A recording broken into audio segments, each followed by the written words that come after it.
प्रिय विद्यार्थियों, आज हम नगरीय स्थानीय शासन की द्वितीय और तृतीय स्तर की इकाइयां नगर परिषद और नगर पालिका के संगठन और उसकी कार्य प्रणाली पर विचार करेंगे। प्रिय विद्यार्थियों, आपको शायद लग रहा होगा कि नगर परिषद और नगर पालिका दोनों का साथ में क्यों लिया जा रहा है। ये इसलिए कि करीब करीब इनका संगठन और इनकी कार्य प्रणाली है वो एक जैसी है।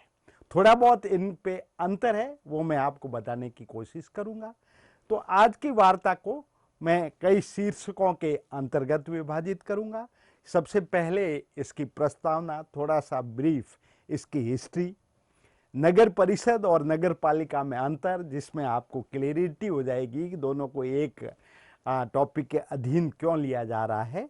नगर परिषद एवं नगर पालिकाओं की संरचना, निर्वाचित निकाय, अध्यक्ष एवं उपाध्यक्ष, इसका एग्जीक्यूटिव ऑफिसर, अधिशासी अधिकारी और इसकी भिन्न भिन्न समितियां, नगर परिषद और पालिका की बैठकें, नगर परिषद और पालिका की शक्तियां, वो कार्य, ये देखेंगे। फिर इस बात को हम कंक्लूड करेंगे। सबसे पहले यदि हम प्रस्तावना की बात करें और सीमित इसके इतिहास को देखने की कोशिश करें, बहुत विस्तृत बात नहीं करूंगा मैं इसके इतिहास पर इनका अस्तित्व, नगर परिषद और नगर पालिकाओं का अस्तित्व ब्रिटिश काल से ही रहा है, प्रचलित रहा है। और काफी ये ब्रिटिश काल में लोकप्रिय इकाई हुआ करती थी नगरीय प्रशासन की। इसका प्रारंभ सर्वप्रथम बंगाल में 1860 में हुआ था, इसका प्रावधान किया गया था, और इसके पश्चात बंबई में। ये थोड़ा सा इतिहास, और उसके बाद लगातार ये नगर पालिकाएं और नगर परिषद दोनों संस्थाएं हैं, वो काम कर रही है। रूप में, संरचना में, कंपोजिशन में थोड़ा थोड़ा अंतर आता रहा है। उसके बाद यदि हम नगर परिषद और नगर पालिका में अंतर को जानने की कोशिश करें, क्यों दोनों एक जैसी इकाइयां हैं और दोनों में क्या मूल अंतर है, और क्यों हम एक शीर्षक के अंतर्गत इस पर बात कर रहे हैं, इसका कारण यह है कि इन दोनों में कोई आधारभूत अंतर नहीं है। कोई मौलिक डिफरेंस यदि हम कहें तो विशेष अंतर नहीं है। केवल जो मुख्य अंतर है वो यह कि नगर परिषद का गठन किसी नगर की जनसंख्या 1 लाख या उससे अधिक होती है तब होता है, और 5 लाख तक, 5 लाख के बाद नगर निगम होता है। और इससे कम जनसंख्या है, यदि 1 लाख से कम जनसंख्या है तो वह उसमें है, वो नगर पालिका कही जाती है, और इससे अधिक है तो नगर पालिका का गठन होता है। नगरों में जो नगर परिषद में कार्यरत प्रशासक होता है, जो सरकारी अधिकारी होता है, उसको आयुक्त, कमिश्नर, म्युनिसिपल कमिश्नर या मुख्य कार्यकारी अधिकारी के नाम से संबोधित किया जाता है। कार्य वही है, केवल संबोधन अलग है। जबकि नगर पालिका बोर्ड में कोई भी यही अधिकारी काम करता है, उसको एग्जीक्यूटिव ऑफिसर, अधिशासी अधिकारी के नाम से जाना जाता है। आप कभी नगर परिषद कार्यालय में गए तो वहां आपको मुख्य कार्यकारी अधिकारी या आयुक्त लिखा मिलेगा। आप यदि नगर पालिका कार्य में गए तो वहां पर आपको अधिशासी अधिकारी नाम लिखा हुआ मिलेगा, पर दोनों की स्थिति एक जैसी है, दोनों के कार्य एक जैसे हैं, केवल नाम में है यह अंतर दिखाई देता है। अब क्योंकि मैंने बताया दोनों एक जैसी संस्थाएं हैं, तो दोनों का एक शीर्षक के अंतर्गत ही दोनों के बारे में हम बात करेंगे। सबसे पहले नगर परिषद एवं नगर पालिकाओं की संरचना, इसका कंपोजिशन, स्ट्रक्चर, इसका ऑर्गेनाइजेशन किस प्रकार का होता है। सबसे पहला जो निकाय होता है किसी भी नगर परिषद या नगर पालिका में, वो निर्वाचित निकाय होता है, इलेक्टेड बॉडीज। ये और निर्वाचन होता है नगर के निवासियों द्वारा, इनके सदस्यों का निर्वाचन किया जाता है। तथा कुछ सदस्य ऐसे होते हैं जो कि सरकार द्वारा मनोनीत होते हैं, एक्स ऑफिशियो भी होते हैं, कुछ पदेन सदस्य भी होते हैं, और सरकार द्वारा है वो नामांकित सदस्य भी, मनोनीत सदस्य भी होते हैं।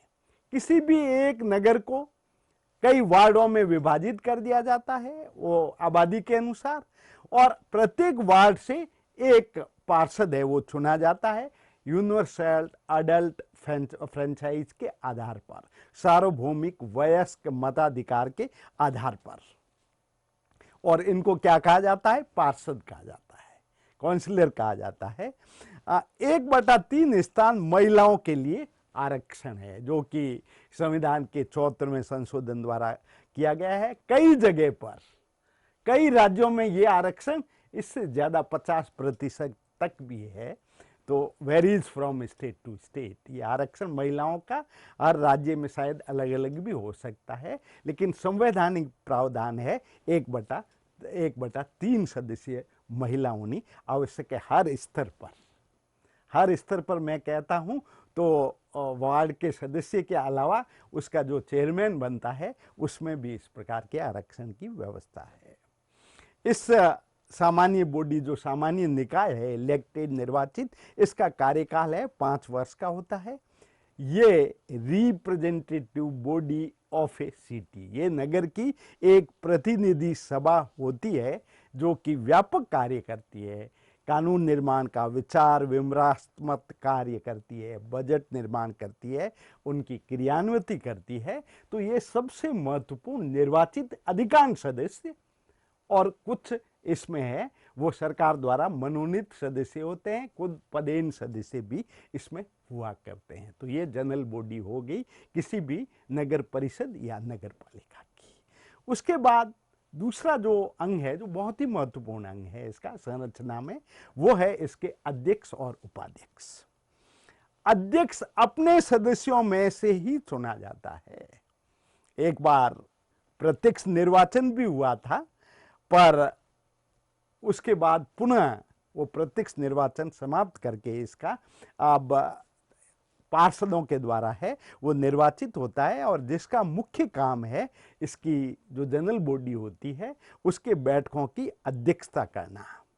ये जो अध्यक्ष होता है वो नगर का प्रथम नागरिक माना जाता है, और अध्यक्ष पद के लिए भी SC ST, पार्षदों में तो है ही है, अध्यक्ष पद के लिए भी SC ST महिलाओं के लिए आरक्षण है। ये बहुत ही महत्वपूर्ण बात है।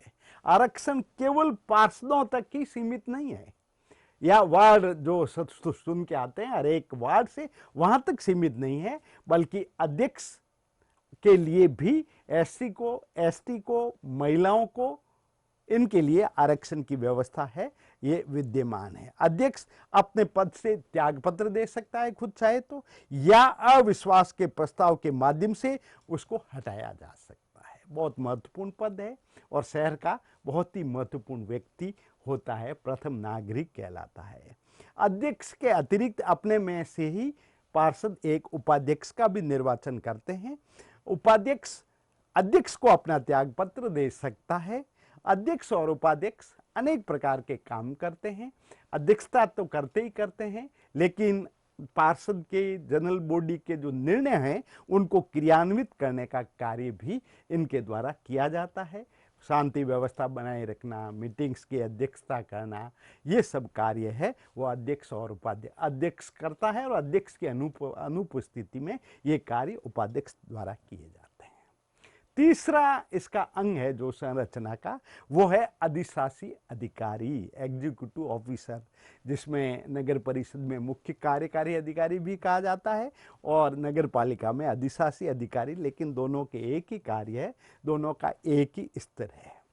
इनकी नियुक्ति, ये निर्वाचित नहीं होते, इनकी नियुक्ति संबंधित राज्य सरकार द्वारा की जाती है, और ये या तो भारतीय प्रशासनिक शक्तियों के अधिकारी होते हैं या राज्य प्रशासनिक सेवाओं के अधिकारी होते हैं। ये प्रशासनिक शक्तियों का उपयोग करते हैं नगर पालिका के अध्यक्ष के साथ संयुक्त रूप से। जहाँ नगर निगम में ये संयुक्त रूप से कार्य नहीं करते, इनको जो आयुक्त होता है नगर निगम का वही कार्यकारी अध्यक्ष होता है, लेकिन यहाँ पर नगर पालिका के या नगर परिषद के अध्यक्ष के साथ मिलकर संयुक्त रूप में यह अधिशासी अधिकारी है वो प्रशासनिक कार्यों का काम करते हैं।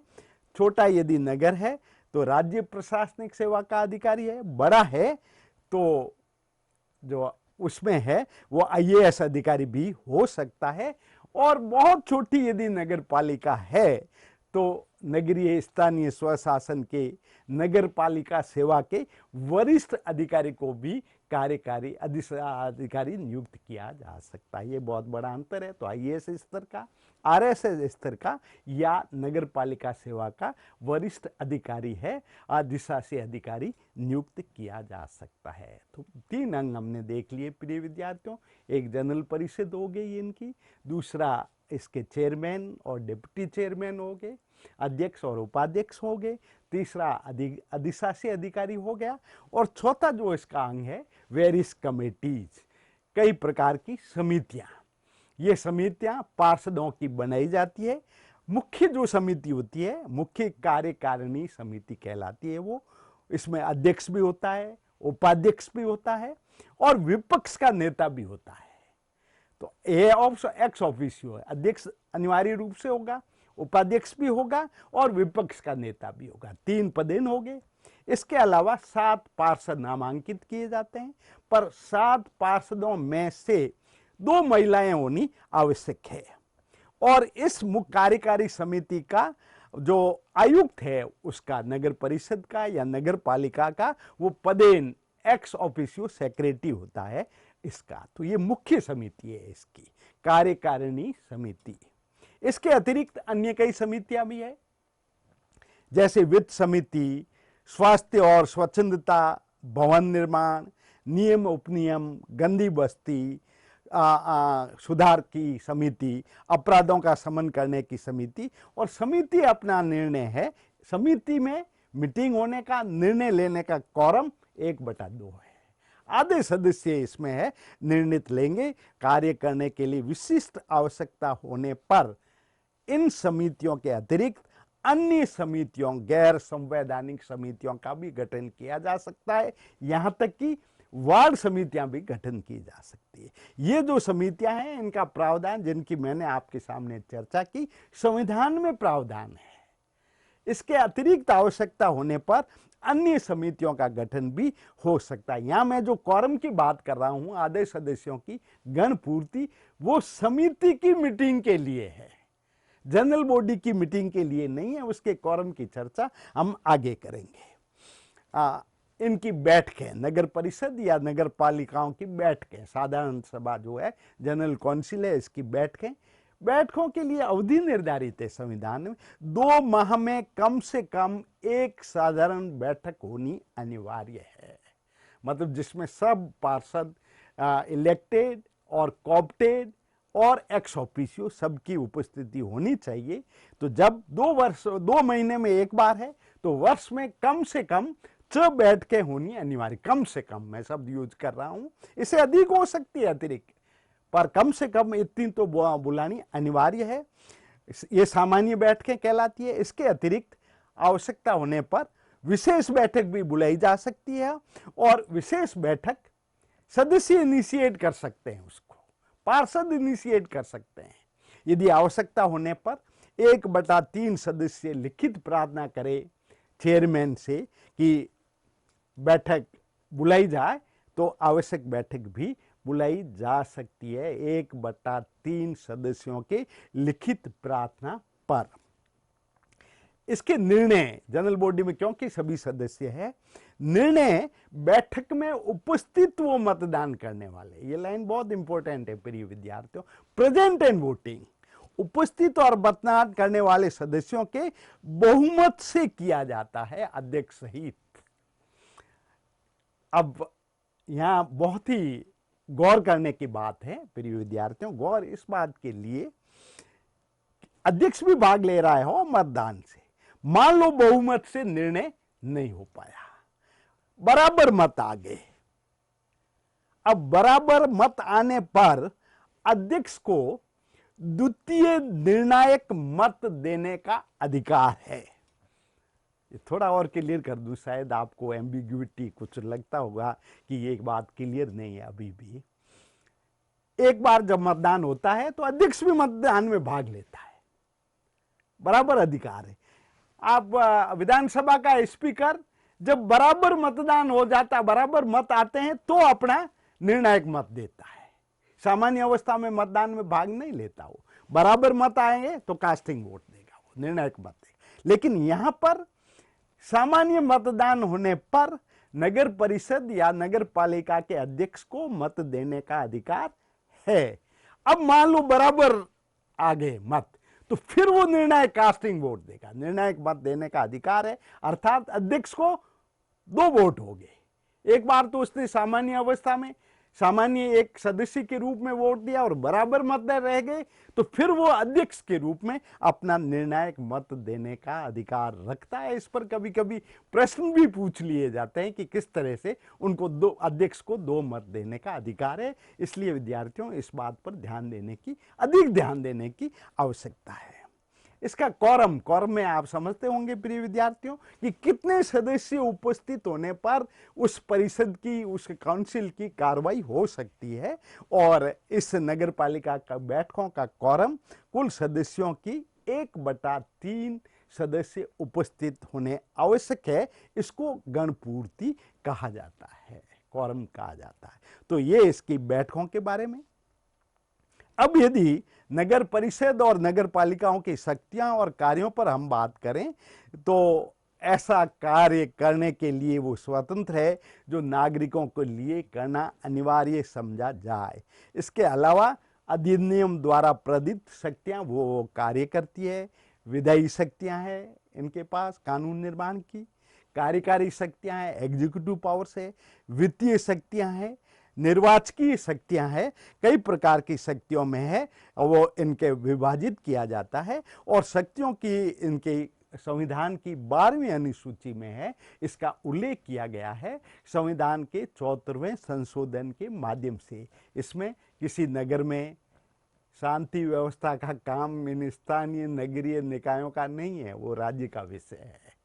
पुलिस, लॉ एंड ऑर्डर ये कभी भी नगर निगम या नगर परिषद या नगर पालिका के अधीन नहीं आते। उनका मुख्य कार्य है नगरों को साफ सुथरा रखना, स्वच्छ रखना, सैनिटेशन की व्यवस्था करना, आवश्यकता होने पर कोई एकदम आपात आ जाता है तो उनको सहायता देना, ये जो अग्निशमन व्यवस्थाएं हैं इनका मैनेजमेंट करना। एक अवस्था में इनके पास स्कूल का भी दायित्व था, पर वर्तमान में प्राथमिक स्कूलों का दायित्व है इनके पास नहीं है। भवन निर्माण की अनुमति देना, भवन के नक्शे पास करना, भिन्न भिन्न प्रकार के इनके इस प्रकार का काम करती है। तो कई प्रकार की इनको वित्तीय शक्तियां प्राप्त है, इन विषयों पर वो कानून बना सकती है। कार्यकारी शक्तियां अपने जो नियम कायदे वो बनाती है उनको क्रियान्वित करती है, और क्रियान्वित करने का काम इस नगर परिषद का चेयरमैन और उसका जो कमिश्नर होता है, आयुक्त होता है या अधिशासी अधिकारी होता है, वो उनको है वो क्रियान्वित करता है। वित्तीय शक्तियां में ये अपने किसी न किसी प्रकार के राजस्व संग्रहित करने के लिए भिन्न भिन्न प्रकार के कर लगा सकती है, मेलों पर कर लगा सकती है, अन्य मनोरंजन कर लगा सकती है, अन्य कोई किसी प्रकार के सामान के आदान प्रदान पे जरूरत होने पर वो कर लगा सकती है, पशुओं पर जो आवारा पशु घूमते हैं उन पर कर लगा सकती है। तो कई प्रकार के हैं वो राजस्व स्रोत इनके पास है, इनका उपयोग करती है वित्तीय शक्तियों को। इसके अलावा राज्य जो अनुदान देता है उसका भी यूटिलाइजेशन किस प्रकार का होगा, अपना बजट बना करके, बजट को पारित करके, उसको क्रियान्वित करके वित्तीय शक्तियों का है वो उपयोग कर सकती है। तो सब शक्तियों का उल्लेख है वो संविधान की 12वीं अनुसूची में, जो कि संविधान के 74वें संशोधन विधेयक द्वारा पारित है, उसमें इसकी व्यवस्था है। तो प्रिय विद्यार्थियों, आज मैंने आपको नगरीय स्थानीय शासन की दूसरे और तीसरे स्तर की इकाइयां नगर परिषद और नगर पालिका के बारे में बात की। उसके कंपोजिशन से लगाकर, संरचना से लगाकर, उसके पदाधिकारी, उसके भिन्न भिन्न प्रकार के कार्य, उसकी बैठकें, उन बैठकों की कार्यविधि, अपने लिए नियम उपनियम बनाने की उनकी शक्ति, उसका कोरम, उसकी गणपूर्ति, उसमें रिजर्वेशन की व्यवस्था, इन सब पर हमने चर्चा की। एक सशक्त माध्यम है ये नगर परिषद और नगर पालिका। किसी एक क्षेत्र विशेष की समस्या क्या है, उसकी जानकारी एपेक्स में बैठे हुए प्रतिनिधि नहीं लगा सकते।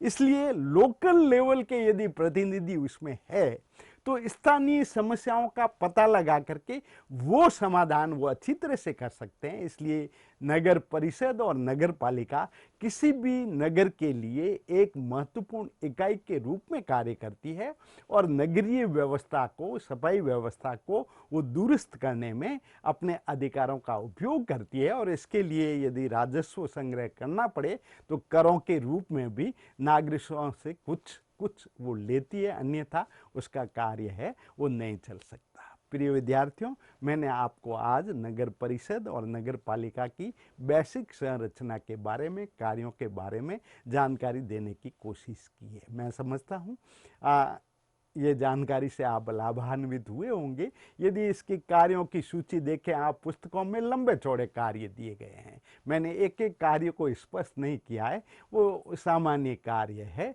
कि भाई गंदी बस्ती का उन्मूलन करना, सफाई व्यवस्था करना, अन्य अन्य, तो एक हर काम करते हैं और इसके माध्यम से कई योजना भी चलाते हैं। वो इस तरह से इसके बारे में बेसिक मौलिक जानकारी आपको शायद मिली होगी। मैं हमेशा आपको दोहराता हूँ, आज भी दोहराऊंगा कि प्रिय विद्यार्थियों, अन्य पुस्तकें पढ़ें। एक 20 या 25 मिनट की वार्ता से आपका ज्ञान पूरा नहीं हो सकता। ये ज्ञान आपको एक इनिशिएटिव दे रहा है, एक पहल दे रहा है, और इस पहल के माध्यम से इसको और आगे बढ़ाएं आप। और आगे बढ़ाने के लिए अन्य लिटरेचर, अन्य साहित्य जो इस पर बहुत सारा उपलब्ध है उसको लें, न्यूज़पेपर पढ़ें, हमेशा न्यूज़ सुने। अक्सर इनकी कार्य और गतिविधियों के पास स्पेशल वार्ताएं आती है, एडिटोरियल्स आते हैं, उन सबको पढ़ें। आप अपना ज्ञान है अभिवृद्धि होगी, ऐसा मेरे को विश्वास है। मैं कहाँ तक अपने उद्देश्य में सफल हुआ उसका आंकलन तो आप अच्छी तरह से कर सकते हैं। मैं आपके सुखद भविष्य की कामना करता हूँ। बहुत बहुत धन्यवाद, आभार। डियर स्टूडेंट्स, आज आपके लिए एक महत्वपूर्ण विषय स्थानीय शहरी सरकारों से संबंधित चर्चा की गई, जिसका शीर्षक है municipal council and municipal committee. और बच्चों, इसमें सेल्फ असेसमेंट के लिए कुछ महत्वपूर्ण क्वेश्चंस तैयार किए हैं आपके एग्ज़ाम के पॉइंट ऑफ व्यू से। इसमें फर्स्ट क्वेश्चन है, what is local urban government, कि स्थानीय शहरी सरकार का मतलब क्या है, इससे क्या समझते हो। तो इसमें बच्चों आपको बताना है कि स्थानीय शहरी सरकारों में कौन कौन सी संस्थाएं हैं जो काम करती हैं, उनको शॉर्ट में एक्सप्लेन करना है। नेक्स्ट क्वेश्चन है, what is the need for local bodies, कि इन स्थानीय सरकारों की क्यों ज़रूरत पड़ी, कि जो भी स्थानीय संस्थाएं हैं उनकी हमारे देश में प्रोग्रेस के लिए क्यों ज़रूरत पड़ी, उनका रीज़न क्या रहा, वो उसमें एक्सप्लेन करना है आपको। क्वेश्चन नंबर 3 है, what are municipal committee and municipal council.